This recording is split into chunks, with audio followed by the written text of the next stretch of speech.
بسم الله الرحمن الرحيم أعوذ بالله من الشيطان الرجيم بسم الله الرحمن الرحيم أوليس الذي خلق السماوات والأرض بقادر على أن يخلق مثلهم بلى وهو الخلاق العليم வானங்களையும் பூமியையும் படைத்தானே அத்தகையவன் அவர்களைப் போன்றதை படைக்க சக்தி பெற்றவனாக இல்லையா?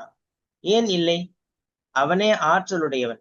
நிச்சயமாக அவனே மிக பெரும் படைப்பாளன், நன்கறிகிறவன். சூரா யாசினுடைய 81வது ஆயத்து இது. இப்போ போன 2 ஆயத்துல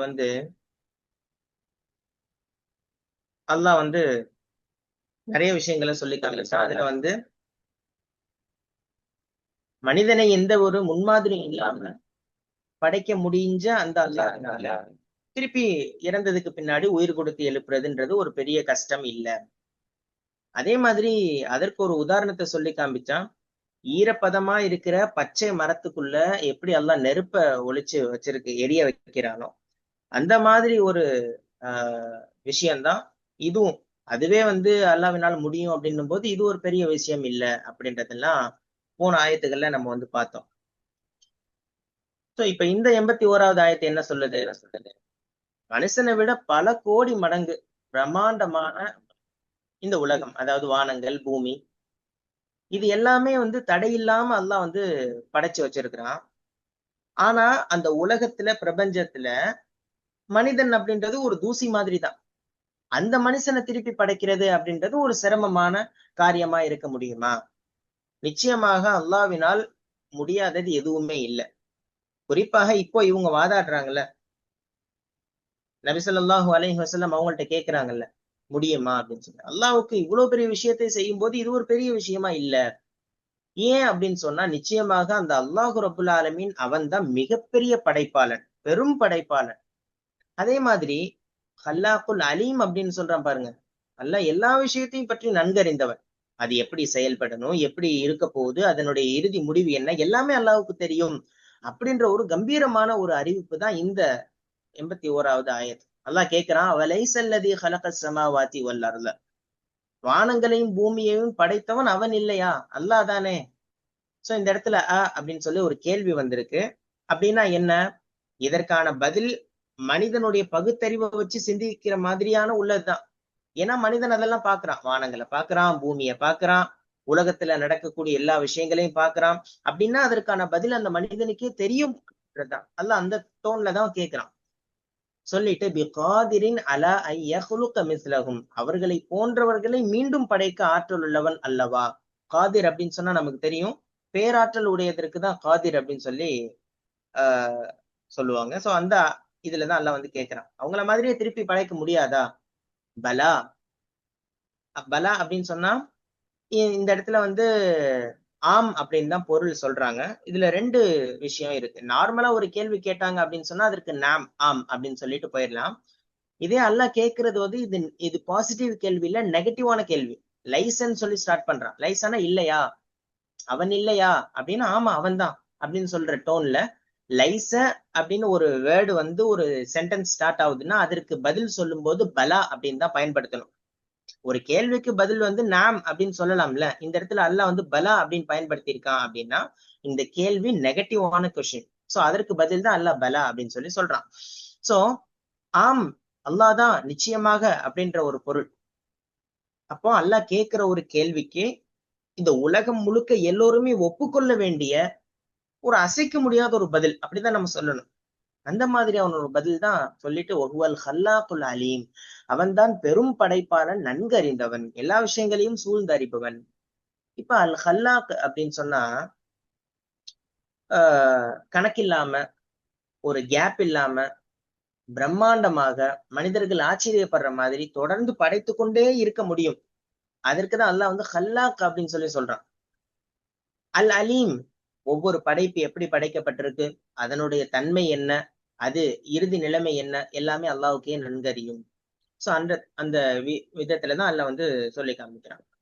அப்போ நம்ம எப்படி புரிஞ்சுக்கலாம், இதற்கு விளக்கம் எப்படி கொடுக்குறாங்க அப்படின்னும் பொழுது, ஒரு உதாரணத்தை வச்சு நம்ம பார்க்கலாம். ஒரு பெரிய இன்ஜினியர் இருக்கிறாரு. அவர் வந்து ஒரு 100 மாடி பெரிய கட்டடத்தையே கட்டி முடிச்சிடுறாரு.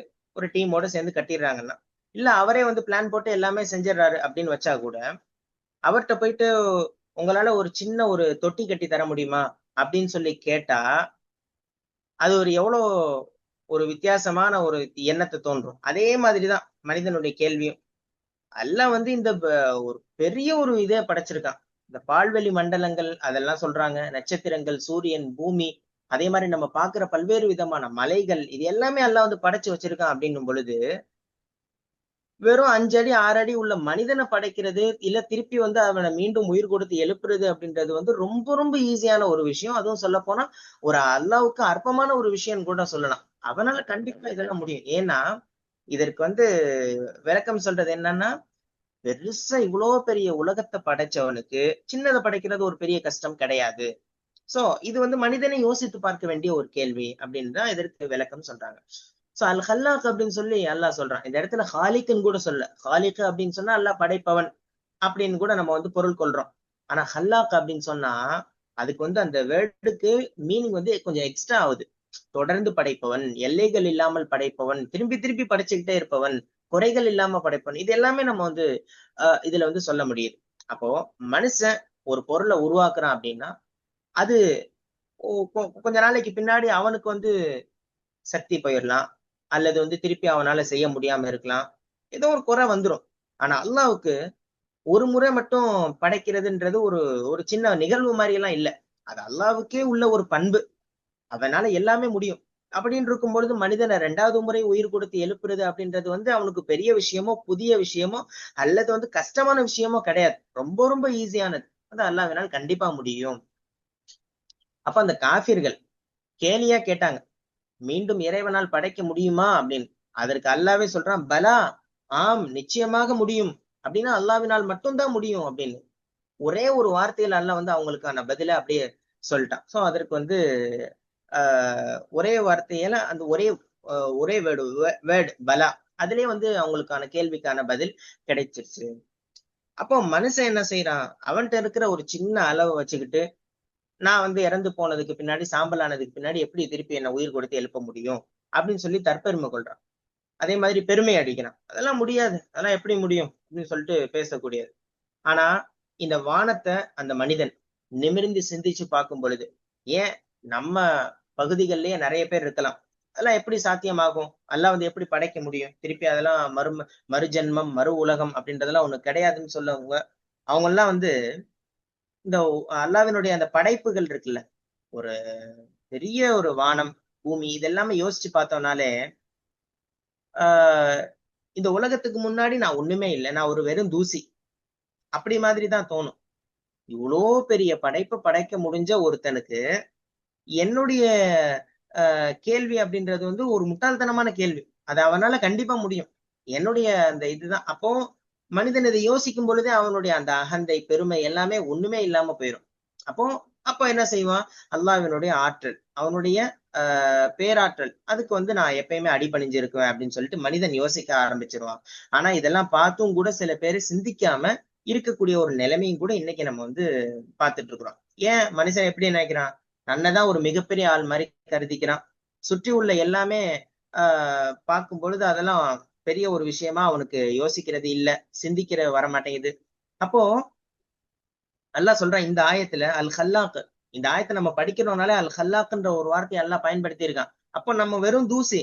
நம்மள படைச்சவன் ஒரு மிகப்பெரிய ஆற்றல் உரியவன். நம்ம வந்து சின்ன ஒரு கேள்வி கேட்டுட்டு அது அவனால முடியுமான்னு சொல்லி கேட்கிறது அது பகுத்தறிவுக்கு முரணானது. சோ அப்படின்றது இந்த ஆயத்துக்கு விளக்கமாக நம்ம வந்து பார்க்க முடியுது. அப்போ ஆஹ் திருப்பி திருப்பி மனிதனுடைய அந்த கர்வம், பெருமை இது எல்லாத்துக்குமே அல்லாஹ் வந்து ஒரு முற்றுப்புள்ளி வைக்கிறான். ஒரு சின்ன துகள் மாதிரி தான் நீ.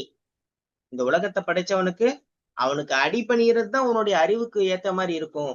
அதை விட்டு நீ எதிர்வாதமாக அல்லாஹ் போன இதுல சொன்னா ஹசீமு முபீன், அந்த மாதிரி ஒரு நிலைமையில இருக்கக்கூடாது. தெளிவான தர்க்கம் செய்பவனாக, வாதிடுபவனாக எப்பயுமே இருக்கக்கூடாது அப்படின்றத இந்த ஆயத்தை வந்து நமக்கு புரிய வைக்குது.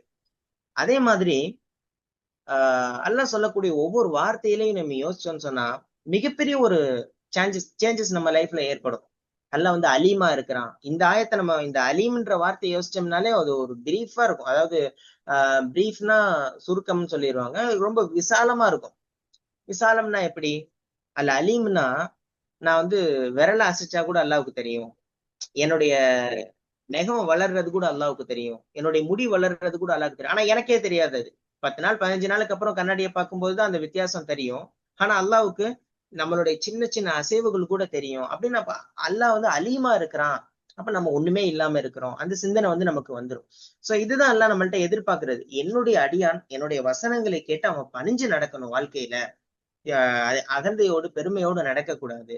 சின்ன சின்ன விஷயங்களை பார்த்தாவது அவன் உணரணும் அப்படின்னு தான் அல்லாஹ் அந்த செய்திகள் இந்த வசனங்கள்ல நமக்கு வந்து சொல்லி காமிக்கிறான்.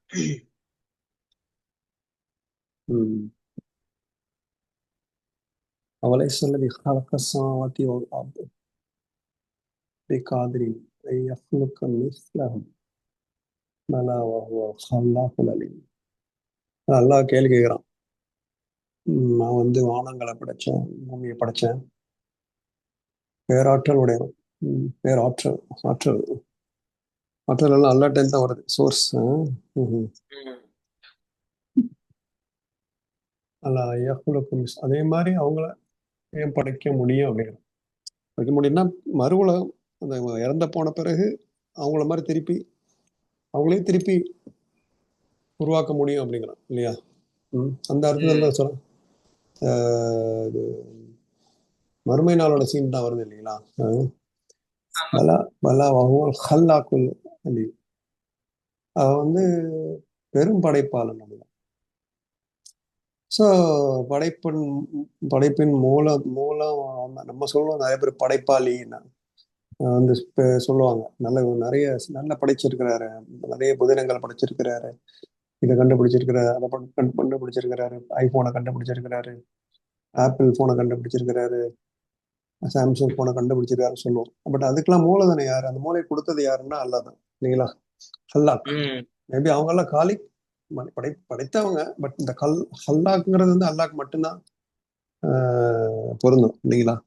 ஸோ நம்ம இதுல என்ன, நமக்கு என்ன படிப்பேன், மறுபடியும் நம்ம இந்த வானத்தையே படைச்சான், பூமியை படைச்சிருக்கிறான். நம்ம மறு உலகத்துல நம்ம வந்து திருப்பி எந்திரிக்க போறோம், நான் எழுப்புவாங்கிற நம்ம உறுதியா நம்பணும் என்ன. ஸோ இப்போ நமக்கும் ஹல்லாக் அது அப்படிங்கிறான். இந்த படைப்பை அந்த படைப்பு சக்தியை வந்து நம்மளையும் ஆர்வம் ஊட்டுறாள் தான் என்ன. ஸோ நீங்களும் வந்து படைப்பாளி ஆகுங்க அப்படிங்கிற. படைப்பாளின்னா நான் கொடுத்த அறிவை வச்சு என்ன சமூகத்துக்கு நீங்க அவங்கவுங்க துறையில என்ன சிறந்ததை வந்து உருவாக்குங்கன்னு சொல்றேன். இப்போ நம்ம இவ்வளவு பேர் கண்டுபிடிச்சதுனாலதான் நம்ம கார்ல போறோம், பஸ்ல போறோம், இந்த போனை யூஸ் பண்றோம் என்ன. நம்ம ஒவ்வொருத்தவங்களும் ஒரு திறமை கொடுத்துருப்பான், ஒருத்தவங்களுக்கு ஒரு எளிமை கொடுத்துருப்பான் இல்லையா? அதுல அவங்கவுங்க ஆழ்ந்து போய் டீப்பா சிந்திச்சு அதை எப்படி முன்னேற்றுறதுன்னு பார்த்தா அந்த மனித சமூகத்துக்கும் ஒட்டுமொத்த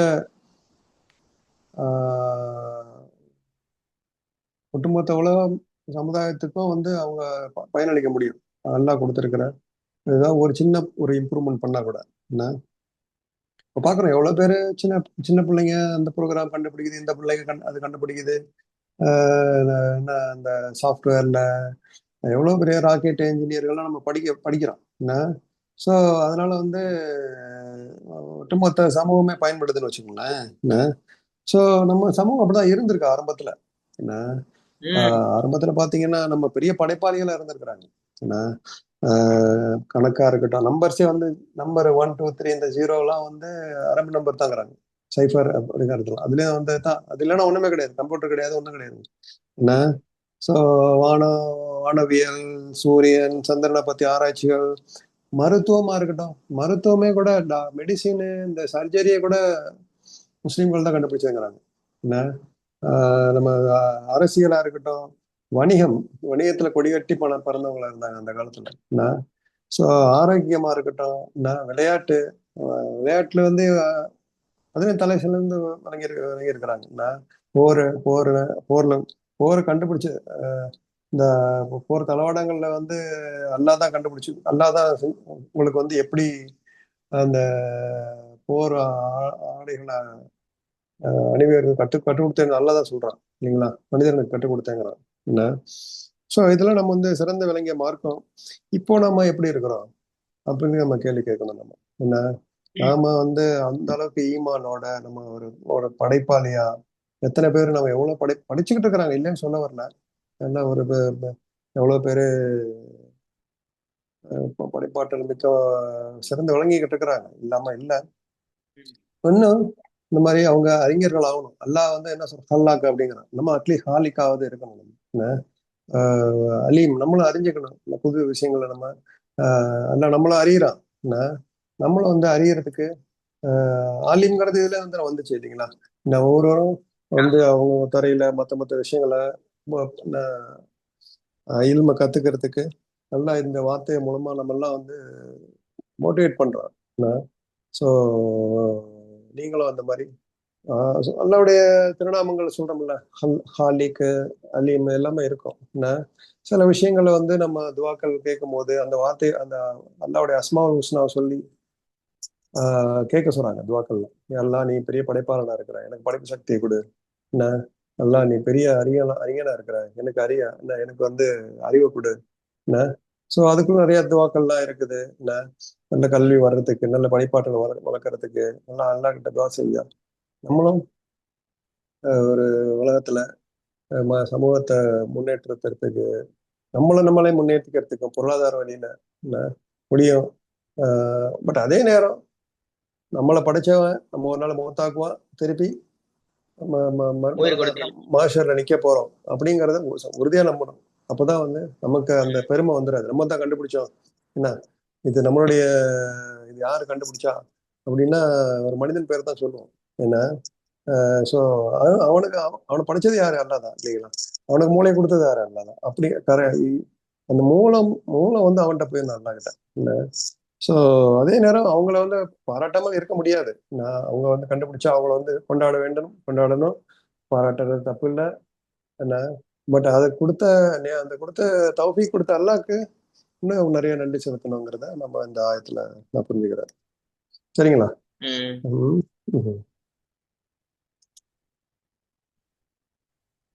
ஓகே, அடுத்தது போயிடலாம் சொல்லலாம்.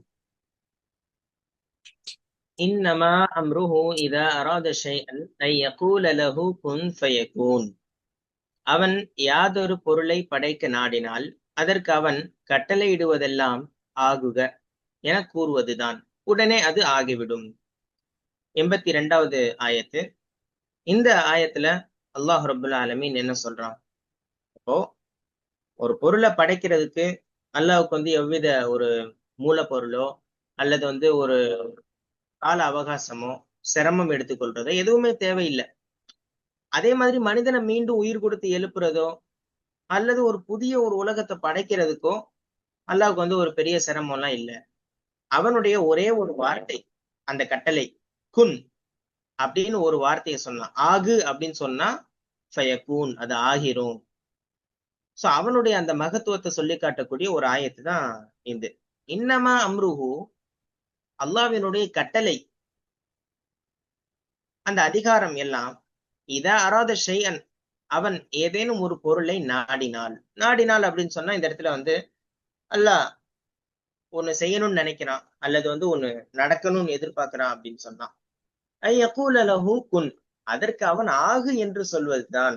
இந்த இடத்துல குன் அப்படின்றது வந்து ஒரு ஏவல் வினைச்சொல் அப்படின்னு சொல்லி சொல்றாங்க. அப்போ இது அல்லாஹ்வினுடைய அந்த நாட்டம், அது உடனடியாக நிறைவேறக்கூடிய அந்த கட்டளை தான் குன் அப்படின்னு சொல்லி அல்லாஹ் வந்து பயன்படுத்துறேன். இது அவனுக்கு மட்டும்தான் பொருந்தும் குன் அப்படின்னு சொல்லி சொல்லுது. இப்ப நம்ம மனிதர்களே யாராவது குன் அப்படின்னு சொன்னோம்னா ஒண்ணுமே ஆகாது. ஃபயகூன், அது உடனே ஆகிவிடுகிறது. ஃப அப்படின்றது வந்து அல்லாஹ் சொன்னா அடுத்த செகண்ட்லே அது வந்து நடந்துருது அப்படின்னு சொல்லி அல்லாஹ் வந்து இணைச்சு சொல்றான். ஃபயகூன், அது எந்த ஒரு கால தாமதமும் இல்லாமல் அல்லாஹ்வினுடைய அந்த கட்டளைக்கு உடனே அடிபணிந்து அந்த செயல் வந்து நடக்கிறது அப்படின்றத வந்து இதற்கு பொருள் நம்ம வந்து பார்க்கணும். இப்போ மனிதன் ஒரு பொருளை உருவாக்கணும், தயாரிக்கணும் அப்படின்னு சொன்னாங்க, அதுக்கு நிறைய மூலப்பொருட்கள்லாம் தேவை, ரா மெட்டீரியல்ஸ் சொல்றாங்க, அது தேவை. அத உருவாக்குறதுக்கு சில கருவிகள் மனிதனுக்கு தேவை. நேரம் தேவை, அவனுடைய உடல் உழைப்பு தேவை, இது எல்லாமே இருக்கு. உதாரணமா ஒரு வீடே கட்டணும் அப்படின்னு சொன்னா அதற்கு மனிதனுக்கு சில பொருள் எல்லாம் தேவைப்படுது. அப்பதான் அந்த வீடே கட்ட முடியும். செங்கல், சிமெண்ட், ஆள் பலம், அதே மாதிரி பல மாதங்கள் எடுத்துக்கொள்ளுது. அப்படிதான் ஒரு வேலை வந்து ஆகும். ஆனா அல்லாஹ் ரப்புல் ஆலமீனுக்கு இது எதுவுமே தேவையில்ல. கால அவகாசமோ, களைப்பு ஏற்படுறதோ, அல்லது வந்து ரா மெட்டீரியல்ஸ் எதுவுமே தேவையில்ல. குன் அப்படின்னு சொல்லி அல்லாஹ் நினைச்சு ஒரு வார்த்தைய ஏவிட்டான். குன் அப்படின்னு சொன்னா அது ஆகிரும். அப்போ ஆஹ் பல கோடி மனிதர்களை மரணத்துக்கு பின்னாடி அல்லாவுக்கு உயிர் கொடுத்து எழுப்புறது அப்படின்றது ஒரே ஒரு செகண்ட் தான். அதுக்கும் எந்த ஒரு சிரமமும் தேவையில்லை. ரொம்ப சாதாரணமான ஒரு செயல் அப்படின்றதை இந்த ஆயத்துல நம்ம வந்து பாக்குறோம். இப்போ மனிதன் வந்து அல்லாஹ்வினுடைய ஆற்றலை எப்படி பாக்குறான் அப்படின்னா, அவன்கிட்ட இருக்க அந்த அறிவை வச்சு அல்லாஹ்வினுடைய இதை வந்து சுருக்குறான். அல்லாஹ்வினுடைய ஆற்றல் இவ்வளவுதான் அப்படின்னு சொல்லி அவன்கிட்ட இருக்க அந்த குறுகிய யோசனையை வச்சு, எப்படி இவ்வளவு பேர் இருக்கிறாங்க, பல கோடி பேர் இருக்கிறாங்க, ஒவ்வொருத்தவங்க ஒவ்வொரு இடத்துல இறந்து போறாங்க, பல மாதிரியா இறந்து போறாங்க, அவங்க எல்லாத்தையும் எப்படி ஒரே நேரத்துல உயிர் கொடுத்து எழுப்ப முடியும்? எலும்பெல்லாம் ஒண்ணுமே இல்லாம போயிடுச்சு, சாம்பல் ஆயிடுச்சு அப்படின்னு சொல்லி மனிதன் யோசிக்கிறது அவனுடைய ஒரு பலவீனமான ஒரு சிந்தனை தான். இதான் நம்ம சொல்லணும். இப்போ மனுஷனுக்கு அல்லாஹ் வச்சிருக்கிறது என்ன? விதி உண்டு, அவனுக்கு சில தடைகள் உண்டு, அவனால சில விஷயங்கள் மட்டும்தான் செய்ய முடியும், அப்படி எல்லாம் வச்சிருக்கிறான். ஆனா இந்த உலகத்தை படைத்த அல்லாஹ்வுக்கு, இறைவனுக்கு எந்த விதியும் கிடையாது. அவனுடைய நாட்டம் மட்டும்தான். அவன் நாடிட்டானா அது நடந்துரும், அவ்வளவுதான். அதுதான் வந்து இந்த ஆயத்துல நம்ம வந்து பாக்குறோம். சோ அல்லாஹ்வினுடைய ஒற்றை கட்டளை, அந்த கட்டளைக்கு முன்னாடி இந்த உலகமே அடிபணிஞ்சு நடக்கும்.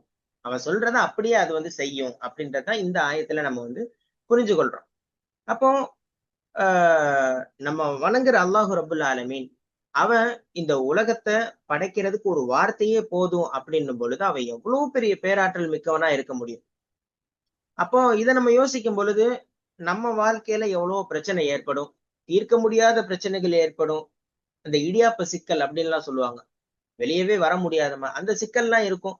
அப்போ ஒரு மனிதன் அல்லாவை சார்ந்து அவன் மேல நம்பிக்கை வச்சு தவக்குள் வச்சு கையேந்தி கேட்கிறான், அல்லாஹ் வந்து எனக்கு இந்த பிரச்சனையில இருந்து தீர்வு கொடுத்துருவான்னு நினைக்கும் பொழுது அல்லாஹ் சொன்னா போதும், குன் அப்படின்னு சொன்னா போதும், அந்த பிரச்சனையில இருந்து நம்மளே அறியாம நம்ம வெளியே வந்துரும். அல்லாஹ் ஆனா அந்த துவாவை அங்கீகரிக்கணும்ன்ற நம்பிக்கையோட நம்ம கேட்கணும். சோ அதுதான் வந்து இந்த ஆயத்தை நமக்கு வந்து ஒவ்வொரு இடத்துலயும் புரிய வைக்குது. அப்போ இந்த உலகத்தையே படைக்கிறதுக்கு அல்லாஹ் வந்து குன் அப்படின்னு சொன்னான்னா, என் பிரச்சனைய என்னையே படைச்ச அல்லாவுக்கு என்னுடைய பிரச்சனைய சரி பண்றதுன்றது ஒரு பெரிய விஷயமே இல்ல. சோ இன்னைக்கு இந்த ஆயத்துல நமக்கு என்ன தெரியுது? எல்லா நிலைகள்லயுமே என்னுடைய துவா அசைக்க முடியாத ஒரு நம்பிக்கையோடு இருக்கணும்.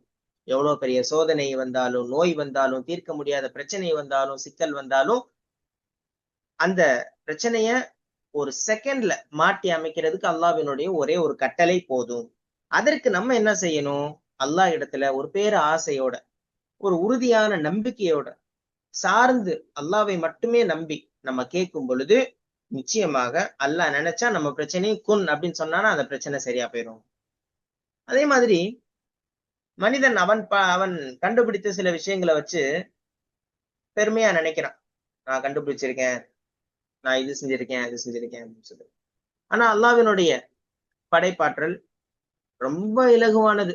மனிதன் ஒண்ணு படைக்கணும் அப்படின்னா ரொம்ப கஷ்டப்படணும், அதை வச்சே பெருமை அடிக்கணும். ஆனா அல்லாஹ் வந்து ஒரு வார்த்தை சொன்னா அது ஆயிருதுன்னும் போது அவன் எவ்வளவு பெரிய மகத்தானவன். அப்போ பெருமை முழுக்க அவனுக்கு தான் சேர்ந்தது. மனிதன் எந்த விதத்திலையும் அவனால சில முயற்சிகள் தான் செய்ய முடியுது, அது ஆகுதே தவிர தேவைகள் தேவைகளோடு உட்பட்டுதான் அந்த செயலை செய்யறானே தவிர சும்மா சொன்னாலும் எதுவுமே ஆகாது. அப்போ அவனுடைய அந்த ஜலாலியத், அவனுடைய அந்த மகத்துவம் அது எப்பயுமே உயர்ந்ததுதான். மனிதன் என்றைக்குமே தன்னுடைய அந்த விஷயங்களை வச்சு பெருசா பார்க்க கூடாது அப்படின்றதும் இந்த ஆயத்துல நமக்கு வந்து புரிய வருது. அதே மாதிரி மறுமையில உயிர் கொடுத்து எழுப்புறதுன்றது வந்து ஏதோ பல வருஷம் நடக்கிற மாதிரி ஒரு செயல்முறை கிடையாது. ஒரே ஒரு கட்டளை போதும், அந்த கட்டளையின் அடிப்படையில அது நடந்தே தீரும், அது நடக்கும் அப்படின்றதுதான் நம்ம நம்பிக்கையாக இருக்க வேண்டும். அப்போ அல்லாஹ் ஒண்ணு நாடிட்டான், ஒண்ணு நினைச்சிட்டான் அப்படின்னா அதற்கு குன் அப்படின்னு சொன்னா போதும், அந்த ஒரே ஒரு வார்த்தையில அது செயல் வடிவமாக அது என்ன அல்லாஹ் நினைக்கிறானோ அது நடந்துரும் அப்படின்றதுதான் அந்த இறைவனுடைய மகத்துவம், அவனுடைய அந்த பேராற்றல் இதெல்லாமே சொல்லக்கூடிய ஒரு செய்தியாக இருக்கு. அப்போ அல்லாஹ் இந்த ஆயத்துல அதான் நமக்கு வந்து சொல்லி காமிக்கிறான். இதுல என்ன நமக்கு படிப்பின? நீ சொன்ன மாதிரி நல்ல விஷயத்த நம்பிக்கையோட நல்ல எண்ணத்தோட கேட்டா அல்லாஹ் வந்து அதை கபூல் செஞ்சு கொடுக்குறான். நமக்கு அது நல்லதுன்னு சொல்லி நினைச்சா. என்ன? நமக்கு எது தெரியாது, எது நல்லது எது கெட்டதுன்னு. நல்லா தானே தெரியும். என்ன? எதை கொடுத்தா இவனுக்கு நல்லது, எதை கொடுத்தா வந்து இது கெட்டதுன்னு. என்ன? ஒரு டாக்டர்கிட்ட போய் டாக்டர் இப்போ சொல்ற மாதிரி தானே, எனக்கு இந்த மருந்தை கொடுத்தா நல்லது, இது சாப்பாடை நிறுத்தினா தான் வந்து ஆரோக்கியம் வரும்னா, இந்த மாதிரி தான் எல்லாம் சில விஷயங்களை வந்து நம்ம கொடுப்பா, சில விஷயங்களை வந்து தடுப்பான். ஸோ அந்த நம்பிக்கை வந்து நமக்கு நல்லா, அந்த நம்பிக்கையோட நல்லா கிட்ட கேட்டு இஹ்லாஸோட நம்ம அதற்கான வேலைகளை செஞ்சா எல்லாம் வந்து நம்மளுடைய நியத்துகளையும் நம்மளுடைய துவாக்களையும் எல்லாம் நிறைவேற்றி வைப்பான். இதுல முக்கியமான விஷயம்னா கட்டளை. எல்லாம் வந்து கட்டளையிட்டா அது ஆயிடுது.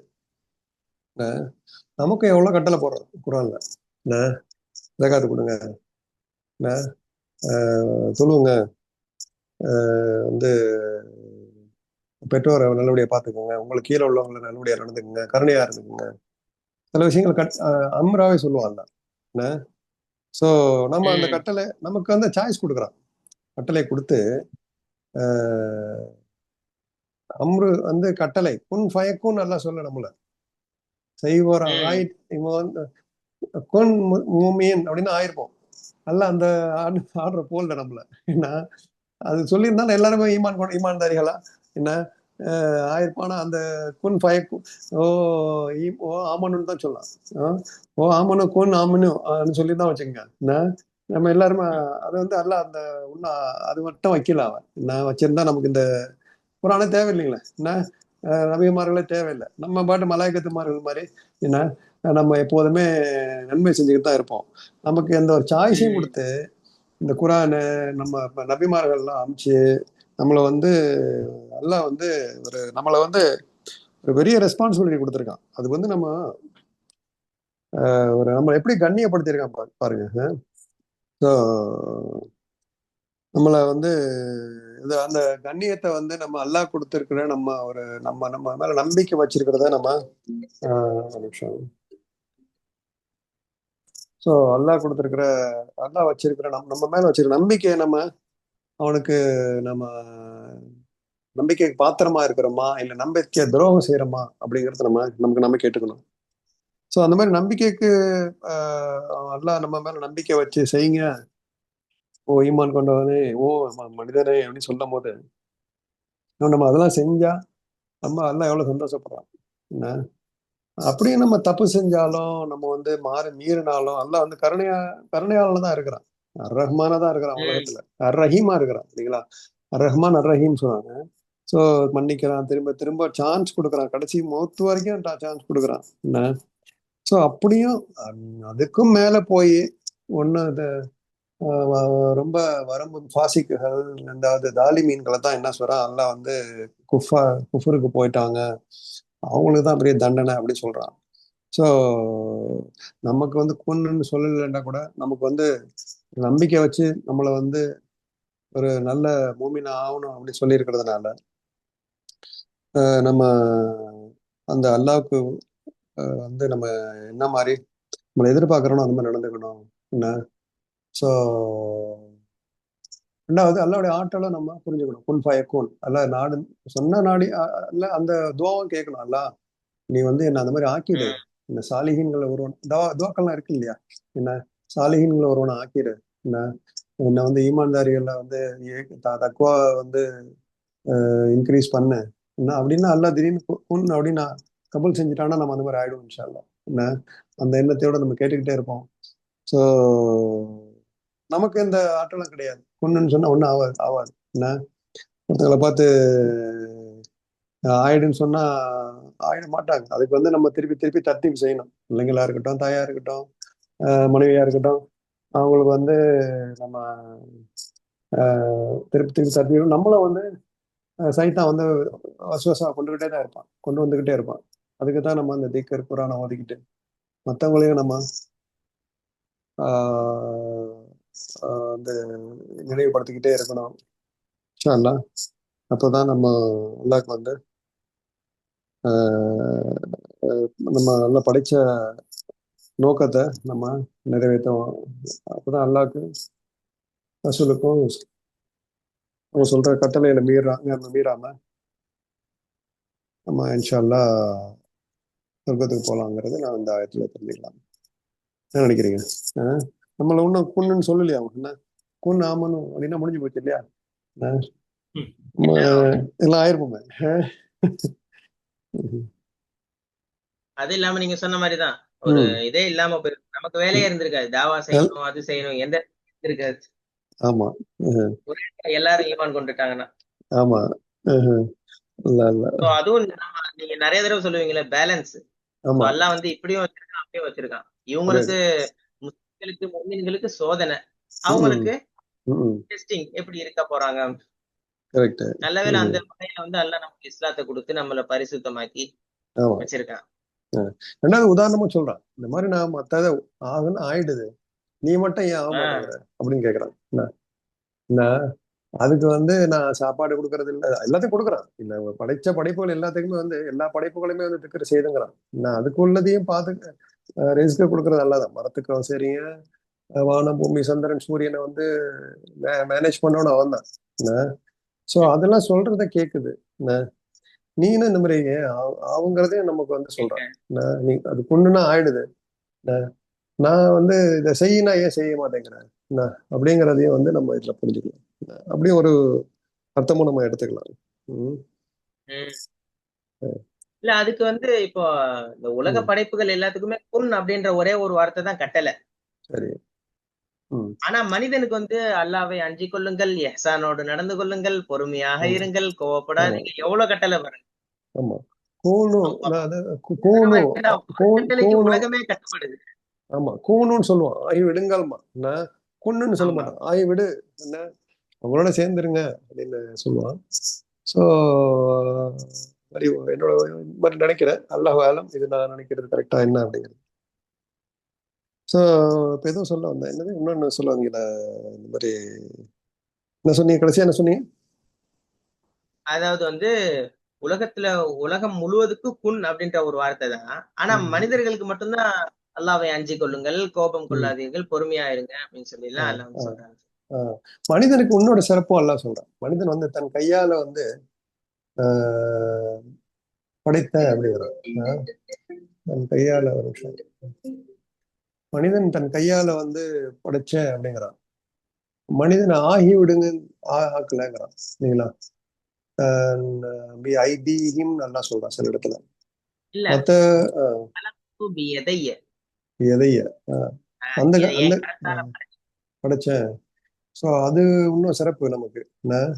அப்படியெல்லாம் சிறந்து படைச்சு நீ கட்டளை செய், என் கட்டளை ஏத்துக்க அப்படின்னு சொல்ல. சரிங்க, அடுத்து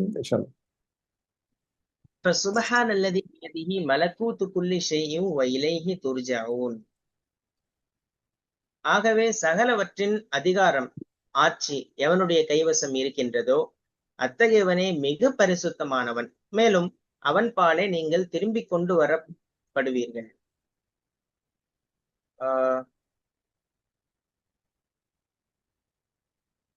83வது சூரா யாசீனுடைய இறுதி வசனம். இந்த ஆயத்துல அல்லாஹ் என்ன சொல்றான் அப்படின்னும் பொழுது ஒரு முத்தாய்ப்பான ஒரு முக்கியமான ஒரு செய்தியை சொல்றான். சூராவுடைய ஸ்டார்டிங்ல ஃபர்ஸ்ட் தூதுத்துவம், அதாவது நபி அவர்களை பத்தி அல்லாஹ் வந்து சொல்லி காமிச்சான். அதுக்கப்புறம் ஏகத்துவத்தை பத்தி சொன்னான். போன சமுதாயங்களுக்கு என்னென்ன எச்சரிக்கை விடப்பட்டுச்சு அப்படின்றத சொன்னான். அதே மாதிரி இந்த உலகத்திற்கு அல்லாஹ் கொடுத்த அருட்கொடைகள், அதாவது பிரபஞ்ச அருட்கொடைகள் அப்படின்னு சொல்லலாம். மனிதன் பார்த்து சிந்திக்கணும், ஒவ்வொரு விஷயத்தையும் பாருங்க, அதை பார்த்து சிந்திங்க அப்படின்னு சொல்லி அல்லாஹ் நிறைய விஷயங்களை சொல்லி காமிச்சான். அதே மாதிரி மறுமையில உயிர் கொடுத்து எழுப்புற அந்த சம்பந்தமான செய்திகளை சொல்றான். அப்படி இருக்கும் பொழுது மனிதன் அறியாமையினாலும் பெருமை அகந்தையினாலும் சில சந்தேகங்கள் கேட்டு அதற்கு முற்றுப்புள்ளி வைக்கிற விதமாக இந்த ஒட்டுமொத்த உலகத்தினுடைய அதிகாரமும் அல்லாஹ்வினுடைய கையில தான் இருக்கு அப்படின்லாம் வந்து அல்லாஹ் சொன்னான். இந்த ஆயத்துல அல்லாஹ் வந்து என்ன சொல்றான் அப்படின்னு பார்த்தா, ஒட்டுமொத்தமான முழுமையான அதிகாரம் யார் கையில இருக்கோ அவன் தான் குறைகளை விட்டு பரிசுத்தமானவன். இறுதியில நீங்க அல்லாஹ் கிட்ட தான் திரும்பி வர போறீங்க அப்படின்ற ஒரு செய்தியோட அல்லாஹ் இந்த ஆயத்தை முடிக்கிறான். சுபஹான், அவன் தூய்மையானவன். சுபஹான் அப்படின்றது அல்லாஹ்வினுடைய கண்ணியத்திற்கு பொருந்தாத, அவனுடைய கண்ணியத்திற்கு தேவையில்லாத இணை துணைகள், பலவீனங்கள், குறைகள், இது எதுவுமே அல்லாஹ்வுக்கு கிடையாது அப்படின்னு சொல்லி அல்லாஹ் மட்டும் தனியா தன்னை தூய்மைப்படுத்தி, அதாவது நான் பரிசுத்தமானவன், நீங்கள் வைக்கக்கூடிய இணைகள், துணைகள், கற்பனைகள், இது எல்லாத்தையும் விட்டு நான் பரிசுத்தமானவன், எனக்கும் இதுக்கும் எந்த சம்பந்தமும் இல்லை அப்படின்னு சொல்லி அல்லாஹ் சொல்றான்.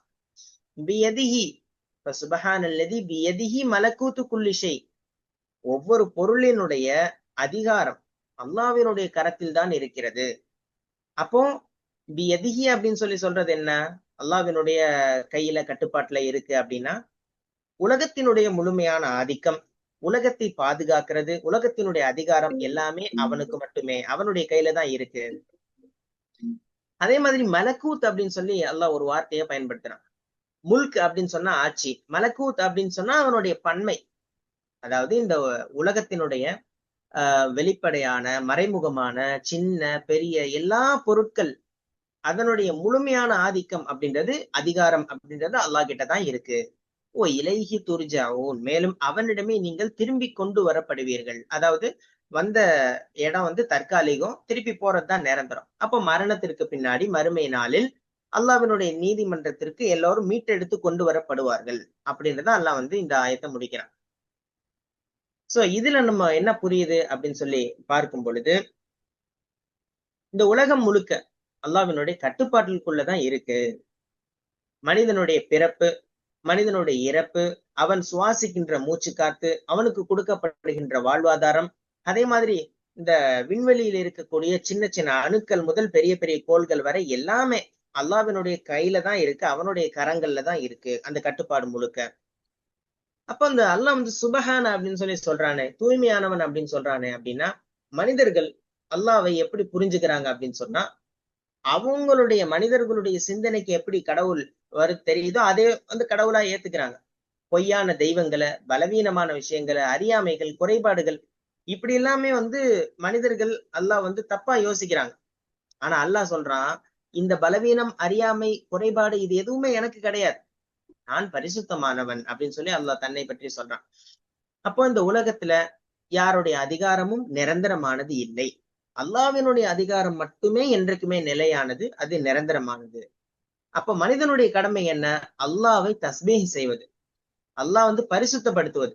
இறைவனை எப்போதும் நம்மளுடைய கரங்கள், நம்மளுடைய நாவு பரிசுத்தப்படுத்தி கொண்டே இருக்கணும் அப்படின்றது இந்த ஆயத்துல நம்ம பாக்குறோம். இந்த ஆயத்துல அல்லாஹ் 2 அடிப்படை சத்தியம் அதை சொல்லி காமிக்கிறான். ஃபர்ஸ்ட் விஷயம் ஏகத்துவம். இந்த உலகத்தினுடைய அதிபதி அல்லாஹ் ஒருவன் மட்டுமே, அவனுக்கு எந்த ஒரு குறைபாடும் இல்லை, அவன் தூய்மையானவன். இது ஒண்ணு. 2வது செய்தி என்ன? மறுமைக்கு நாம் திரும்பி கொண்டு வரப்படுற அந்த காட்சி. மனிதன் இந்த உலகத்துல அவனுடைய வாழ்க்கையில தற்காலிகமா அல்லாஹ் கொடுத்த ஆரோக்கியம், பணம், அதிகாரம் இதெல்லாமே வச்சு பெருமை அடிக்கலாம், கர்வம் கொள்ளலாம், அகந்தையா தெரியலாம். ஆனா அல்லாஹ் ஒரு நாள் நிச்சயமாக நீ என்னிடம் கொண்டு வரப்படுவாய், அவன் செய்த அதாவது நீ செய்த ஒவ்வொரு காரியத்திற்கும், சின்ன சின்ன செயலுக்கும் கணக்கு காட்டியாக வேண்டும் அப்படின்ற ஒரு விஷயத்தையும் அல்லாஹ் நமக்கு எச்சரிக்கிறான் இந்த ஆயத்துல 2வது செய்தியாக. அப்போ முழுக்க முழுக்க இந்த ஆயத்தை சொல்றது 2 விஷயம்தான். ஒண்ணு அல்லாஹ் பரிசுத்தமானவன், இன்னொன்னு அவன்கிட்ட நீங்க திரும்பி வர போறீங்க. இந்த உலகத்துல மனிதன் பார்க்கக்கூடிய எல்லா ஆட்சியாளர்கள், பெரும் பெரும் பணக்காரர்கள், வல்லரசு நாடுகள் எல்லாமே அழிஞ்சு போகக்கூடியதுதான். ஏன்னா அல்லாஹ் சொல்றான், எல்லா பொருளுடைய சாவி என்கிட்டதான் இருக்கு. அப்போ அவன் மட்டுமே என்றைக்கும் கையும் எப்பயுமே அல்லாஹ் இருப்பவன் அப்படின்றது கூட இதுல புரிய வருது. அப்போ சுத்தி சுத்தி அல்லாஹ் சொல்றது என்ன அப்படின்னு சொன்னா, மனிதன் கையில இருக்கிற ஆட்சியை வச்சு பெருமை அடிக்கிறான். ஆனா அந்த பெருமை அப்படின்றது முழுக்க முழுக்க எனக்கு உரியது மட்டுமே. மலக்கூத் அப்படின்னு சொல்லி அல்லாஹ் சொல்றது சின்ன சின்ன பொருளா இருந்தாலும், பெரிய பெரிய பொருளா இருந்தாலும் எல்லாம் என்னுடைய கட்டுப்பாட்டில், என்னுடைய அதிகாரத்தின் கீழ் தான் இருக்கிறது. அப்ப மனிதன் கையில இருக்கிறது எல்லாமே தற்காலிகமானவே, அது அழிந்து போகக்கூடியது அப்படின்றது புரிய வருது. அதே மாதிரி நம்ம சுபஹான் அல்லாஹ் அப்படின்னு சொல்லி ஒரு வார்த்தையை தஸ்பீஹ் செய்யறோம். அது நாவால் சொல்ற வார்த்தை மட்டுமல்ல, நம்ம மனதார ஏற்று என்னுடைய செயல்பாடுகளில் குறை உண்டு, என்னிடத்தில் குறை உண்டு, நான் மற்றவர்களிடத்தில் நடப்பதில் குறை உண்டு. நம்ம யோசிக்கணும். இதெல்லாம் யோசிச்சு சுபஹான் அல்லாஹ், அல்லாஹ் பரிசுத்தமானவன் அப்படின்னு சொல்லி நினைக்கும் பொழுது இன்னும் என்ன ஆகுதுன்னு சொன்னா அவனுடைய அந்த மகத்துவம் நம்மளுடைய உள்ளத்துல அதிகமாகுது. அல்லாஹ் நம்ம தப்பா புரிஞ்சு வச்சிருப்போம் சில இடங்கள்ல. அல்லாஹ் என்ன எனக்கு ஹெல்ப் பண்ண மாட்டேங்கிறான், என் பிரச்சனைக்கு ஒரு சொல்யூஷன் சொல்ல மாட்டேங்கிறான், அல்லாஹ் பார்க்கவே மாட்டானா, உலகத்துல எவனுக்கோ பிரச்சனை வருது, எனக்கும் இப்படி ஒரு பிரச்சனை அதிகமா வருது, இதுக்கு தீர்வு இல்லையா? சுப்ஹான் அல்லாஹ் அப்படின்னு சொல்லி ஒருத்தன் உணர்ந்து சொல்லும் பொழுது அல்லாஹ்வினுடைய மகத்துவத்தை அவன் இன்னும் புரிகிறான். அவன் எப்ப நினைக்கிறானோ அப்ப எனக்கு ஹெல்ப் கிடைக்கும். நான் ஒரு சின்ன குறைய அல்லாவுக்கு வைக்கிறேன், அவனுடைய அதிகாரத்தை குறைக்கிறேன், இது எதுவுமே கிடையாது. அல்லாஹ் எப்பயுமே பரிசுத்தமானவன். அந்த எண்ணம் இதுல நமக்கு தெரிய வருது. சோ எல்லா கட்டுப்பாட்டின் இறுதியுமே அல்லாஹ் கையில தான் இருக்கு. இந்த உலகத்தினுடைய எல்லா விஷயங்களுக்கான கட்டுப்பாடும் அல்லாஹ் கிட்டதான் இருக்கு. அப்படி இருக்கும் பொழுது மனிதன் சில இடங்கள்ல பயப்படுவான், கவலைப்படுவான். சோதனை ஆச்சுன்னு சொன்னா என்ன செய்யறதுன்னு சொல்லியே தெரியாது, அப்படியே புலம்புவான், எல்லாத்திட்டையும் போய் சொல்லுவான், எனக்கு இந்த பிரச்சனை அந்த பிரச்சனை, அது செய்ய முடியல, இது எல்லாத்திட்டையும் போய் சொல்றான். ஒரே விஷயம்தான், ஒரு முஃமின் அல்லாஹ்வை தவிர வேற யாருக்குமே பயப்பட வேண்டியதில்லை. அவனை நம்ம பரிசுத்தப்படுத்திட்டோம் அப்படின்னு சொன்னாலே அவனிடமிருந்து ஏதோ ஒரு வெளிச்சம் நமக்கு இருந்துகிட்டே இருக்கும். ஏதோ ஒரு வகையில அல்லாஹ்வினுடைய ஹெல்ப் நமக்கு கிடைச்சிட்டே இருக்கும். ஆனா ஒரு மனிதன் அல்லாஹ்வை பரிசுத்தப்படுத்தாமல் சின்ன சின்ன விஷயங்கள் பக்கம் நம்பிக்கை போயிட்டே இருந்துச்சுன்னா அல்லாஹ்வினுடைய அந்த தூய்மையான குணத்தை நம்ம குறைக்கிற மாதிரி, குறைய போறது இல்ல, மனிதனுடைய எண்ணம் அப்படி தப்பா போயிருது. சோ அந்த சிந்தனை ரொம்ப முக்கியமானது. அதாவது அல்லாஹ்வை பரிசுத்தப்படுத்தி கொண்டே இருக்க வேண்டும். அவன் எப்போ எனக்கு ஹெல்ப் பண்ணுவான்னு நினைக்கிறானோ அப்ப எனக்கு உடனே அந்த ஹெல்ப் வந்துரும்னு சொல்லி நம்ம புரிஞ்சுக்கணும். சோ தஸ்பீஹ் தஸ்பீஹ் அப்படின்றது சுப்ஹான் அல்லாஹ் மட்டும் இல்ல, ஏகப்பட்ட தஸ்பீஹ் இருக்கு. எல்லாமே நம்ம அன்றாட வாழ்க்கையில ஒரு பிரம்மாண்டமான விஷயத்தை பார்க்கும்போது அல்லாஹு அக்பர் சொல்றது, நமக்கு ஒரு நல்லது கிடைச்சிச்சுன்னா அல்ஹம்துலில்லாஹ் சொல்றது, மத்தவர்களுக்கு ஒரு ஒரு துக்கமான செய்தியை நம்ம கேள்விப்படுறோம்னா இன்னா லில்லாஹி வ இன்னா இலைஹி ராஜிஊன் சொல்றது, எல்லா செயல்களுக்கு பின்னாடியும் நம்ம அல்லாஹ்வை நினைச்சு சொல்றோம். அந்த தஸ்பீஹ் இருந்தாலே நம்ம ஒரு ஒரு நல்ல ஒரு தரத்துல இருக்கோம் அப்படின்னு ஒரு திருப்தி நமக்கு கிடைக்கும். அல்லாஹ் என்னை எப்படியோ பாதுகாத்துருவான். அதே மாதிரி மௌத்துக்கு பின்னாடி திருப்பி நம்ம அல்லாஹ்விடத்துலதான் கொண்டு செல்லப்படுவோம் அப்படின்ற நம்புறது, அதுதான் இந்த ஈமானுக்கான ஒரு பேஸ்மெண்ட். கண்டிப்பா அல்லாஹ் கிட்ட நான் போயே தீர்வேன்னு சொல்லி நம்ம நம்பி இருக்கணும். அதெல்லாம் எப்படி வரும், என்ன வரும்? நிறைய முஸ்லிம்களிடத்திலே இந்த ஒரு சந்தேகம் இருக்கு. என்ன மௌத்துக்கு பின்னாடி ஒரு வாழ்க்கை இருக்குன்னு சொல்றீங்க, அதெல்லாம் எப்படி நடக்கும், அதெல்லாம் என்ன அப்படின்னு அவங்களுக்கு எல்லாம் புரிய வைக்க வேண்டியது இருக்கு. நீங்கள் நம்பினால் மட்டும் போதும், மறுமை அப்படின்றது உண்டு, அதை நம்புங்க. நீங்க அது எப்படி இருக்கும் என்ன இருக்கும்ன்றதெல்லாம் பார்க்கும்போதுதான் நமக்கு தெரியும். அதை பார்க்காமலே நீங்க எப்படி நம்புறது அப்படின்னு சொல்லி கேள்வி கேட்கறீங்க. பார்க்காம நம்புறதுதான் ஈமான் அப்படின்னு சொல்லி இன்றைக்குள்ள முஸ்லிம்களிடத்திலே நம்ம புரிய வைக்க வேண்டிய ஒரு தேவை இருக்கு. சோ அதுதான் இந்த ஆயத்து அல்லாஹ் சொல்றது என்ன, சுபஹான், அவள் பரிசுத்தமானவன், திருப்பி அவன் கிட்டதான் நீங்க கொண்டு வரப்பட போறீங்க அப்படின்ற செய்தியோடு அல்லாஹ் இந்த ஆயத்தை முடிக்கிறான். அப்போ சூரா யாசின் அதை நம்ம ஓதி முடிக்கும் பொழுது, இந்த ஆயத்தை நம்ம கேட்கும் பொழுது சுபஹான் அல்லாஹ், எவ்வளவு விஷயங்கள் அல்லாஹ் நமக்கு சொல்லி தர்றான். இந்த சூறால ஏகப்பட்ட விஷயங்கள் நம்ம புரிஞ்சுக்கணும், நம்ம திருந்தணும். நம்ம சிந்தனை எல்லாம் ரொம்ப சின்னதா போயிடக்கூடாது, ரொம்ப விசாலமா இருக்கணும். அல்லாஹ்வை பத்தி ஒரு தப்பான எண்ணம் இருக்கக்கூடாது. சொர்க்கவாசிகள் எப்படி இருப்பாங்க, நரகவாசிகள் எப்படி இருப்பாங்க, என்ன காரணத்தினால அவங்க நரகத்துக்கு போறாங்க, எல்லாமே அல்லாஹ் சொல்றான், படிப்படியா சொல்லித்தரான். அப்படின்னா என்ன அர்த்தம்? நம்ம மேல அல்லாஹ் இறக்கப்பட்டு இவ்வளத்தையும் சொல்றான். அப்ப அதை கேட்டாவது நான் மாறிக்கணும், என்னுடைய லைஃப்ல நிறைய சேஞ்சஸ் ஏற்படணும். அதே மாதிரி மறுமை, குறிப்பாக அல்லாஹ் இதுல முக்கியமா பேசுறது மறுமை. அந்த மறுமையை பத்தி என்னுடைய நம்பிக்கை எப்படி இருக்கு, அதை நான் புதுப்பித்துக் கொள்ளணும். இந்த ஒவ்வொரு ஆயத்துகளையும் நம்ம படிக்கும் பொழுது, நம்ம தொழுகையில நிற்கும் பொழுது யாசின் சூரா ஓதப்படலாம், அல்லது நம்ம நிறைய இடங்கள்ல கிராத்து கேட்கப்படலாம். யாசின் சூரா எந்த இடத்துல ஓதுறோமோ அந்த இடத்துல ஆயத்தை கேட்கும் பொழுது நம்ம மனசுல சிந்திக்கணும், அல்லாஹ் இப்படி ஒரு வார்த்தையை சொல்றானே, சோ இதுல எவ்வளவு அர்த்தம் இருக்கு. அப்படி நம்ம இருக்கும் பொழுதுதான் நம்ம லைஃப்ல கொஞ்சம் கொஞ்சமா சேஞ்சஸ் ஏற்படும். சூரா யாசீனே போதும் நம்ம லைஃப்ல ஒரு பெரிய மாற்றத்தை கொண்டு வரும். அல்லாஹ் ரப்புல் ஆலமீன் இந்த யாசீனை உணர்ந்து நம்ம வாழ்க்கையில அமல்படுத்தக்கூடிய பாக்கியத்தை நம்ம எல்லோருக்கும் தர வேண்டும் என்பது நம்ம இந்த இடத்துல துஆ செய்யறோம் இன்ஷா அல்லாஹ். இறுதி ஆயத்து மாஷா அல்லாஹ். சுப்ஹானல்லதி பியதிஹி மலக்கூத்து குல்லி ஷைஇன் வ இலைஹி துர்ஜஊன். சுபஹான் அல்லதி, அல்லாஹ் நம்ம இப்போ சுபஹான சப்பஹ லில்லாஹி மா ஃபிஸ் ஸமாவாதி வல் அர்தி சொல்றோம், நிறைய சுபஹான் அல்லாஹ் சொல்றோம். சுபானல்லா சொல்றதுனால அல்லாஹ்க்கு ஒன்றும் பெருசா மவுசு போடுறது இல்லை. நான் அல்லாஹ் சொல்றான், நான் நீங்க என்ன வந்து புகழ்ந்தாலும் புகழலேண்டாலும் நான் எப்பவுமே நான் வந்து பரிசுத்தமானவனா இருக்கிறேன், நான் நன்றிக்குரியவனா இருக்கிறேன் சொல்றதுனால நீங்க தான் உங்களுக்கு நீங்களே பரிசுத்தம் அடைகிறீங்க அப்படிங்கிற பரிசுத்தம் அடைய சுபானல்லதி சுபானல்லா சொல்லும் போது நம்ம நினைச்ச செஞ்ச பாவங்களா நினைச்சு செஞ்ச தவறுகளை நினைச்சு நம்மளை பரிசுத்தப்படுத்திக்க முயற்சி செய்யணும். சுபானல்லா சொல்லிட்டு திருப்பி அதே போய் அதே தப்பு செய்யறது, அதே தப்புதான் போய் பேசக்கூடாது. அதே பொய் சொல்றது, அதே மாதிரி ஒரு இம்ப்ரூவ்மெண்ட்டும் இல்லாம இருக்கிறது என்ன, குரானை வந்து அதே தப்பு தப்பா ஓதுறது என்ன, குரானை வந்து புரிஞ்சுக்காம ஓதுறது என்ன. ஸோ இந்த மாதிரி வீட்டில் சரியா நடந்துக்கிறது இல்லை, வேலை சரியா நடந்துக்காம இருக்கிறது இல்லை, பொய் புரட்டலோட இருந்தா ஆமா என்ன தொழுகையில கவனம் இல்லைன்னா அது வந்து சுபஹானல்லாஹ்க்கு அர்த்தம் கொடுத்த மாதிரி ஆகாது. அல்ஹம்துலில்லாஹ் எல்லாம் நம்ம மனிதர்கள் குற்றம் உள்ளவர்கள். அவங்க வந்து இந்த மாதிரி சுபஹானல்லாஹ் நினைக்கும் போது ஓதும் போது அவங்க வந்து நான் தூய்மை அடைஞ்சுக்கிட்டு இருக்கிறேன், நான் என்கிட்ட இருக்கிற தூய்மை அசுத்தத்தை நான் வெளியாக்கணும் அப்படிங்கிற நியத்துல அவங்க வந்து சுபஹானல்லாஹ் சொல்லணும். எனக்கு நம்ம இந்த சொல்லிக்கிறது எனக்கும் உங்களுக்கும் ஒரு ரிமைண்டர். நம்ம அந்த மாதிரி நம்ம நடந்துக்கணும், இந்த மாதிரி நினைச்சுக்கணும் அப்படிங்கிறத மற்றவங்கள நம்ம ஊருக்கு உபதேசம் செய்யறதுக்கு முன்னாடி நம்ம எப்படி இருக்கிறோம் அப்படிங்கிறதான். ரெண்டாவது சுபஹான் அல்லதுன்னா அல்லாஹ் செய்யறது எல்லாம் வந்து எந்த குறையும் மாற்றவன்னா அவன் செய்யறது எல்லாமே வந்து கரெக்ட் தான்.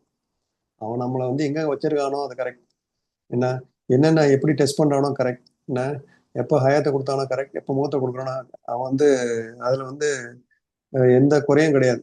அவன் கதிர் நாடிட்டான்னா அவன் வந்து கதிர் வந்து சுத்தம் நல்ல எண்ணத்துல தான் எல்லாம் செய்வான். அந்த எந்த ஒரு அதை வந்து நம்ம கொஷின் பண்ணவே தேவையில்லை, ஏன் இந்த மாதிரி செஞ்சுட்டான் என்ன அப்படிங்கிற வந்து நம்ம கேட்கறது எந்த அதிகாரமும் கிடையாது என்ன. ஸோ இதுல வந்து நமக்கு நிறைய பாசிட்டிவ் திங்கிங் சொல்லுவாங்க, நேர்மறை எண்ணம் எதிர்மறை எண்ணம்னு சொல்லுவாங்க என்ன. ஸோ எல்லாமே நடக்கிறதெல்லாம் நன்மைக்கே அப்படின்னு போயிட்டா நமக்கு வந்து எந்த ஸ்ட்ரெஸ்ஸும் கிடையாது என்ன. இந்த மாதிரி ஆயிப்போச்சே இந்த மாதிரி ஆயிப்போச்சு அப்படின்ட்டு நம்ம நெகட்டிவா போய் நம்ம நமக்கு நாமே இந்த மாதிரி செஞ்சுட்டோமே, தவறு செஞ்சா கூட எல்லாம் வந்து திருப்பி சான்ஸ் கொடுக்குறான். நீ வந்து அதை பத்தி நினைச்சு வருந்தாத, வருந்து கொஞ்ச நேரம் வருந்துட்டு நீ வந்து அதுக்கு நீ வந்து என்கிட்ட வந்துடு, மீண்டுடு, நான் உனக்கு அந்த பாவ மன்னிப்பு வழங்குறேன் என்ன, அதையும் நான் வந்து உனக்கு நன்மையா மாத்தி தரேன், செஞ்சுட்டு திருப்பி வந்து நல்ல அமல்களை செய்ய ஆரம்பின்னு தான் சொல்றேன் என்ன. ஸோ உன்னை வந்து தூய்மைப்படுத்துறேன்னு நல்லா சொல்றேன் நம்மள என்ன. ஸோ நம்ம இதனால வந்து நல்லா வந்து சுபானல்லா சொல்லும் போது புகழ்ந்துக்கிட்டே நம்ம நம்ம நல்லா ரொம்ப பரிசுத்தமானவங்க நம்பணும், நம்மளும் பரிசுத்தம் ஆகணும் அப்படிங்கறது நம்ம நினைச்சுக்கிட்டே செய்யணும். ரெண்டாவது வேதிகி அல்லதி வேதிகி மலக்கூத்த புலிஷி, அவன் கையில எல்லாம் ஆட்சி அதிகாரம் கையில ஏன் எல்லாம் இங்க மென்ஷன் பண்றான். ஆட்சி அதிகாரங்கிறதா யாருக்கு வந்து நான் ஆட்சியை வழங்குறனோ புடுங்குறனோ பிடிக்கிறேன். இப்ப பாக்குறேன் எவ்வளவு பேர் ஆட்சி அதிகாரம் இன்னைக்கு இருக்கு நாளைக்கு போயிடுது. நமக்கும் சில அதிகாரங்கள்லாம் கொடுத்துருக்குறான். நம்ம ஒவ்வொரு ஒவ்வொரு நம்ம வீட்டுல நமக்கு வந்து நமக்கு ஒரு அதிகாரம் இருக்குது, நம்ம கணவன்கிற ஒரு அதிகாரம் இருக்கு, வந்து நம்ம நாட்டு பிரஜைங்கிற ஒரு அதிகாரம் இருக்குது. நான் ஒன்னொன்னுக்கு நமக்கு எல்லா ரைட்ஸும் கொடுத்துருக்குறாங்க. அந்த ரைட்ஸை நம்ம எப்படி யூஸ் பண்றோங்கிறத பாக்குறோம். சரியான வகையில யூஸ் பண்றோமா என்ன வந்து அதான் அந்த அதிகாரத்தை வந்து நம்ம கையில்னு சொல்லும் போது தான் நமக்கு ஞாபகம் வருது, நம்ம கையில வச்சிருக்கிறோமா மனசுல வச்சிருக்கிறோமா என்ன. நம்ம இந்த அதிகாரத்துக்கு மனசுல வச்சுக்கணும் வச்சுக்கோங்க என்ன, நான் தான் பெரிய ஆளு அப்படின்னு அந்த தூக்கி வச்சுட்டோம்னா முடிஞ்சு போச்சு. அதுக்கு வந்து சொல்லுவாங்க அது வந்து அது மமதி ஆயிடக்கூடாது, அது மூளைக்கு போய் கையிலேயே இருக்கணும் அந்த அதிகாரம். நமக்கும் அந்த மாதிரி அல்லாஹ் பாருங்க கையில தான் வச்சிருக்கிறான் அந்த அதிகாரத்தை. அது வந்து யாருக்கிட்ட வந்து இங்க பிடிங்க அங்க கொடுப்பான், அங்க கொடுங்க இங்க கொடுப்பான். ஸோ அந்த அதிகாரத்தை நம்ம நல்ல வழியில செலவு பண்றோமா அப்படிங்கிறது நம்ம இருக்கணும். ரெண்டாவது வந்து கடைசியா என்ன சொல்றான், இலேஹி துர்ஜாவும். ஆமா நம்ம வந்து ஒரு நாளைக்கு ஒத்தாதான் போறோம். சொல்லுவாங்க நீ 1000 காலம் வாழ போற மாதிரி திட்டம் போடுங்க அதுக்காக உல, ஆனா அதே நேரம் இன்னைக்கு மௌத்தா போற மாதிரி நீ பிளான் பண்ண அதுக்குள்ள வேலைகளை செய் அப்படின்னு ஒரு ஹதீஸ் இருக்குன்னு அங்கே கேள்விப்பட்டேன் நான். அது உண்மையான ஹதீஸ் என்ன தெரியல. இன்ஷா அல்லாஹ் ஒரு அதுல நமக்கு என்ன படிப்பேன்னா, நமக்கு வந்து டைம் கிடையாது, எப்போ கியாமத்தால வரோம் எப்போ மௌத்து வரோம் என்ன. நம்ம வந்து ரொம்ப நமக்கு வாழ்க்கைய வந்து எதுக்கு முக்கியத்துவமோ அதுக்கு முக்கியத்துவம் கொடுக்கணும். தேவையில்லாம டைம் வேஸ்ட் பண்ற விஷயங்கள், என்ன தேவையில்லாத வாழ்க்கை அனுபவிக்கணும். அதுவும் முக்கியம் தான். குடும்பத்தோட உற்றார் உறவினரோட நேரம் ஒதுக்கணும். என்ன அதை வந்து அதை விட்டுட்டு தேவையில்லாத வீண் விரயமா ஆக்கக்கூடாது. அதுவும் இஸ்ராஃப். நம்ம எப்படி நேரத்தை கழிச்சோம் அப்படிங்கறத நம்ம பதில் சொல்லணும் நல்லா கிட்ட. மூத்து வரப்போ நான் உனக்கு வான் பண்ணியிருக்கிறேன். நீ போய் இந்த காலம் இந்த நேரத்துல போய் நீ சோம்பேறித்தனமா உட்காந்துருக்கிய. உனக்கு இது செஞ்சா இது நடக்கும் தெரியும் உனக்கு. நீ இது செஞ்சா உனக்கே நல்லதுன்னு தெரியும் உனக்கு. கேட்பான்ல. என்ன இவர்கிட்ட போய் இந்த உதவி கேட்டா அது அவனுக்கு செஞ்சிருப்பான்னு உனக்கு பட்டிருக்குமே, நீ ஏன் கேட்கல நீ? என்ன இந்த மாதிரி ஏன் வந்து ஒரு சோம்பேறித்தனமா இருந்த? என்ன அப்படிங்கறது நல்ல ஆர்வம் கூட்டுறான். மூத்த நினைன்னா போய் பள்ளியாசல உட்காந்து ஒரே திக்கரம் தியானம் வீட்டெல்லாம் கவனிக்காம இருக்குன்னு சொல்ல வரல. இல்ல நீ அதையும் பாரு இதையும் பாரு. என்ன அதான் கேமத்தால வந்தா கூட கையில வந்து ஒரு ஒரு மர செடி ஏதோ வித்து இருந்தா கூட அதை நட்டுட்டு இறந்து போங்கன்னு சொல்றாங்க இல்லைங்களா? ஸோ அந்த மாதிரி நம்ம வந்து வேலை ஆர்வத்தோட வேலை செய்யணும். தென் தள்ளி போடக்கூடாது. சோம்பேறித்தனமா இருக்கக்கூடாது. என்னைக்குமே அந்த எண்ணத்துல நல்லா எப்பவுமே புகழ்ந்துகிட்டு நம்ம வந்து ஆட்சி அதிகாரம் டெம்பரரியானது. நம்ம வந்து இப்போ நம்ம நல்ல வழியில செலவு பண்ணா அது நன்மையா எழுதுவாங்க. துஷ்பிரயோகம் செஞ்சா அது பாவமா எழுதப்படும். அதே நேரம் அந்த அதிகாரம் வந்து நம்மள்ட்ட இருந்து பிடுங்கப்பட்டுரும். என்ன வந்து அப்படிங்கிற ஒரு எண்ணத்திலேயே எல்லாருமே இருக்கணும். ஸோ அதனால அப்படி அப்படி இருந்தா வந்து தான் நமக்கு வந்து ஒரு இது இருக்காது. அதிகார வர்க்கம்னா என்ன சொல்லிக்கிட்டு இருக்கிறாங்க. இப்போ எத்தனை வருஷம் அதிகாரத்துல இருக்க போறாங்க? என்ன ஒரு 10 வருஷம் இருக்கலாம், 20 வருஷம் இருக்கலாம், 50 வருஷம் இருக்கலாம். அதுக்கப்புறம் மாற்றங்கள் வந்துதான் தீரும் இல்லைங்களா? என்ன நம்ம இன்னைக்குமே நிரந்தர முதல்வன் சொல்லிக்கிட்டே இருந்தவங்க எல்லாம் காணும். இப்போ என்ன நிரந்தர முதல் அரசியலுக்கு போகல நம்ம. என்ன நேத்து ஆட்சியில இருந்தாங்க, இன்னைக்கு இல்ல. நமக்கு நாம கேட்டுக்கணும். நமக்கு அந்த அதிகாரம் இப்ப கொடுத்துருக்கான். நமக்கு அந்த அதிகாரத்தை பிடிக்கிட்டோம் என்ன ஆகும்? நம்ம ஆற்றலை கொடுத்துருக்குறான். என்ன அந்த அதிகாரங்களை நம்ம ஒழுங்கா பயன்படுத்துறோமாங்கிறத நம்ம கேட்டுக்கிட்டு இஹ்லாஸோட ஒரு ஏசானோட ஒரு சொல்ற வார்த்தைகளை தெளிவா சொல்லி மக்களை வந்து நல்ல வழியை தூண்டுறதோட நம்மளும் நல்ல வழியில செல்லணும். அதான் எல்லாம் வந்து நமக்கு இதாயத்தை கொடுப்பான். இதாயத்தை இன்க்ரீஸ் பண்ணுவான். மகசுரத்தை கொடுப்பான் இன்ஷா அல்லாஹ். அப்படிங்கிறத நம்ம புரிஞ்சுக்கிறோம் இல்லைங்களா?